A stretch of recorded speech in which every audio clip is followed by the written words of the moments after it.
आज हम अधिवक्ताओं का प्रदर्शन का तीसरा दिन है और आंदोलन का 44 दिन हो रहा है। हम लोग इस तहसील कैंपस में जो भ्रष्टाचार व्याप्त है, घूसखोरी व्याप्त है, एसडीएम अभिनव कनौजिया के कार्यकाल में उनके नेतृत्व में हर पटल पर हर अधिकारी कर्मचारी भ्रष्ट है और घूसखोरी बहुत ज्यादा है। तो इस घूसखोरी के खिलाफ, करप्शन के खिलाफ हम अधिवक्ता लड़ रहे हैं और मुखर है। लेकिन आज 44 दिन होने के बाद भी ये एसडीएम हमारी बात को नहीं सुन रहा है। गूंगी बहरी सरकार भी हमारी बात को नहीं सुन रही है। साथियों, हम अधिवक्ता देश के एक सुनंत नागरिक है और सुनंत नागरिक होने के नाते हमको जो हमारे पूर्वजों ने एक संविधान दिया है और इसलिए दिया है कि जब कोई आईएएस अधिकारी, जब कोई एसडीएम, जब कोई डीएम, जब कोई जनप्रतिनिधि या सरकारें अपने शक्ति का, अपने पावर का दुरुपयोग करने लगे तो हम सबको अपने अधिकार को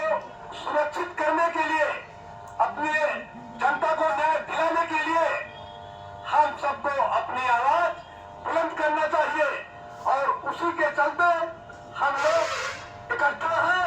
और जनहित के मुद्दों को लेकर के लड़ रहे हैं। तो मैं कहना चाहता हूं अपने अधिवक्ता साथियों से, जब अधिकारी तानाशाह हो जाए, अपनी पावर का दुरुपयोग करने लगे तो अपने अधिकार के लिए और जनता के न्याय के लिए, संविधान को बचाने के लिए, लोकतंत्र को बचाने के लिए हम सबको इकट्ठा होकर के